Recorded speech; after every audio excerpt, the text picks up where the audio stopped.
ಕೊಂಬಾರು ಜಾತ್ರೆಯ ಅತಿ ಮುಖ್ಯ ಆಚರಣೆಯಾದ ಕೋಳಿ ಹಾರಿಸುವ ಕ್ರಮಕ್ಕೆ ಹೆಚ್ಚಿನ ಒತ್ತು ನೀಡಿ ಇಡೀ ಸಂಪ್ರದಾಯವನ್ನು ಕಣ್ಣಿಗೆ ಕಟ್ಟುವಂತೆ ವಿವರಿಸುವ ಅತಿ ದೀರ್ಘವಾದ ಕೊಂಬಾರು ಶ್ರೀ ಕ್ಷೇತ್ರ ದೈವಿಕ ಶಕ್ತಿ ಮತ್ತು ಕೋಳಿ ಹಾರಿಸುವ ಅಪರೂಪದ ಪರಂಪರೆ. ಹಿಮ್ಮೆದಲ್ಲಿ ಬ್ಯಾಂಡ್ ಸೆಟ್ ವಾದ್ಯದ ಭೋರ್ಗರೆತ, ನಂತರ ಗಂಭೀರವಾದ ತುಳುನಾಡಿನ ಜಾನಪದ ಶೈಲಿಯ ಭಕ್ತಿ ಮತ್ತು ಇತಿಹಾಸ. ನಮ್ಮ ಕರಾವಳಿಯ ಮಣ್ಣಿನ ಪ್ರತಿಯೊಂದು ಅಣುವಿನಲ್ಲೂ ದೈವದ ಅಸ್ತಿತ್ವವಿದೆ. ದಕ್ಷಿಣ ಕನ್ನಡದ ಹಚ್ಚ ಹಸಿರಿನ ನಡುವೆ ನೆಲೆಸಿರುವ ಕೊಂಬಾರು ಶ್ರೀ ಕ್ಷೇತ್ರವು ಇಂತಹದ್ದೇ ಒಂದು ಅದಮ್ಯ ಶಕ್ತಿಯ ಕೇಂದ್ರ. ಇಲ್ಲಿನ ಜಾತ್ರೆ ಎಂದರೆ ಅದು ಕೇವಲ ಜನರ ಗುಂಪಲ್ಲ, ಅದು ತಲೆತಲಾಂತರದ ನಂಬಿಕೆಗಳ ಜೀವಂತ ಪುರಾವೆ.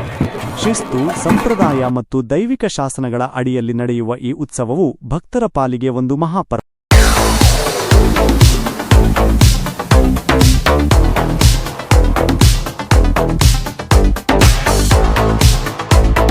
ದೇವರ ಎಮ್ಮೆಯ ಮೆರವಣಿಗೆಯ ವೈಭವ. ಬ್ಯಾಂಡ್ ಸೆಟ್ ವಾದ್ಯಗಳ ದಿವ್ಯನಾದದೊಂದಿಗೆ ದೈವದ ಸಾನ್ನಿಧ್ಯದಿಂದ ದೇವರ ಎಮ್ಮೆಯ ಮೆರವಣಿಗೆ ಆರಂಭವಾಗುತ್ತದೆ. ಈ ಎಮ್ಮೆಯು ಕೇವಲ ಪ್ರಾಣಿಯಲ್ಲ, ಅದು ಈ ಭಾಗದ ಕೃಷಿ ಸಂಸ್ಕೃತಿಯ ಮತ್ತು ದೈವದ ಸೇವೆಯ ಪ್ರತೀಕ. ಅಲಂಕೃತಗೊಂಡ ಈ ದೇವರ ಎಮ್ಮೆಯನ್ನು ಪವಿತ್ರ ಮರದ ಬಳಿಗೆ ತರಲಾಗುತ್ತದೆ. ಅಲ್ಲಿ ಪೂಜಾರಿಗಳು ಮತ್ತು ಭಕ್ತರ ಸಮ್ಮುಖದಲ್ಲಿ ಈ ಎಮ್ಮೆಯನ್ನು ಮರಕ್ಕೆ 3 ಬಾರಿ ಪ್ರದಕ್ಷಿಣೆ ಮಾಡಿಸಲಾಗುತ್ತದೆ. ಈ ಪ್ರದಕ್ಷಿಣೆಯು ಗ್ರಾಮದ ಹಟ್ಟಿಕಟ್ಟೆಗಳು ಸುಭಿಕ್ಷವಾಗಿರಲಿ, ಜಾನುವಾರುಗಳಿಗೆ ಯಾವುದೇ ರೋಗರುಜಿನಗಳು ಬರದೇ ಇರಲಿ ಎಂಬ ಪವಿತ್ರ ಪ್ರಾರ್ಥನೆಯನ್ನು ಹೊತ್ತಿರುತ್ತದೆ.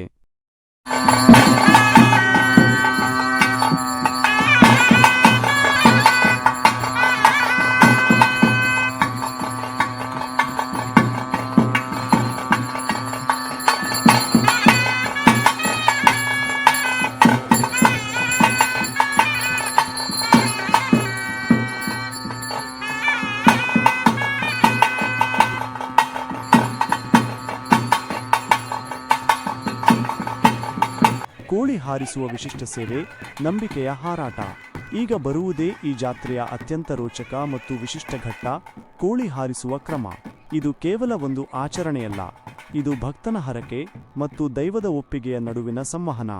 ಸಾವಿರಾರು ಭಕ್ತರ ಸಮ್ಮುಖದಲ್ಲಿ ಭಕ್ತಿಯ ಪರಾಕಾಷ್ಠೆಯಲ್ಲಿ ದೈವದ ಆ ಪವಿತ್ರ ಮರಕ್ಕೆ ಕೋಳಿಗಳನ್ನು ಹಾರಿಸಲಾಗುತ್ತದೆ. ಹಾರಿದ ಕೋಳಿ ಆ ಎತ್ತರದ ಮರದ ರೆಂಬೆಗಳನ್ನು ಸ್ಪರ್ಶಿಸುತ್ತಿದ್ದಂತೆ ಭಕ್ತರ ಹರ್ಷೋದ್ಗಾರ ಮುಗಿಲು ಮುಟ್ಟುತ್ತದೆ. ಈ ಆಚರಣೆಯ ಹಿಂದೆ ಒಂದು ಗಾಢವಾದ ನಂಬಿಕೆಯಿದೆ. ತನ್ನ ಮನೆಯ ಕಷ್ಟಗಳು, ರೋಗಗಳು ಮತ್ತು ವಿಘ್ನಗಳನ್ನು ಆ ಕೋಳಿಯ ರೂಪದಲ್ಲಿ ದೈವದ ಪಾದಕ್ಕೆ ಅರ್ಪಿಸುವುದು.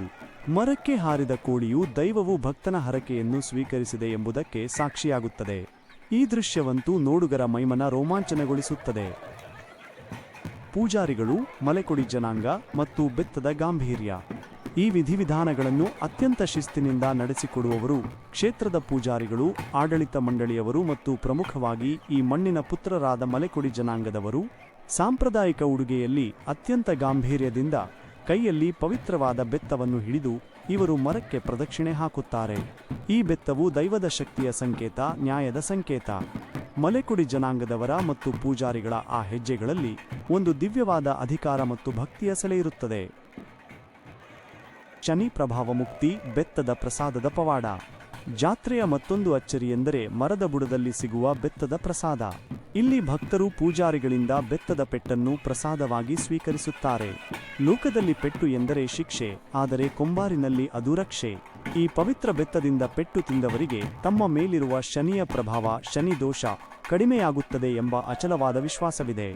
ಜೀವನದ ಸಂಕಷ್ಟಗಳನ್ನು ಮೆಟ್ಟಿ ನಿಲ್ಲಲು ದೈವವು ಈ ಬೆತ್ತದ ಮೂಲಕ ಭಕ್ತರಿಗೆ ಶಕ್ತಿಯನ್ನು ನೀಡುತ್ತದೆ ಎಂಬುದು ಇಲ್ಲಿನ ಮಹಾತ್ಮ. ಪರಂಪರೆಯ ಉಳಿವು. ಆಧುನಿಕತೆಯ ಈ ವೇಗದ ಯುಗದಲ್ಲೂ ಕೊಂಬಾರಿನ ಈ ಆಚರಣೆಗಳು ತನ್ನ ಮೂಲ ಸತ್ವವನ್ನು ಕಳೆದುಕೊಂಡಿಲ್ಲ. ಪವಿತ್ರ ಮರ, ಹಾರುವ ಕೋಳಿ, ಮೆರವಣಿಗೆಯ ಎಮ್ಮೆ ಮತ್ತು ಬೆತ್ತ ಹಿಡಿದ ಪೂಜಾರಿಗಳು ಇವೆಲ್ಲವೂ ಸೇರಿ ಒಂದು ದೈವಿಕ ಲೋಕವನ್ನೇ ಸೃಷ್ಟಿಸುತ್ತವೆ. ಈ ಭಕ್ತಿ ವೈಭವ ತಲೆತಲಾಂತರದವರೆಗೆ ಹೀಗೆಯೇ ಸಾಗಲಿ.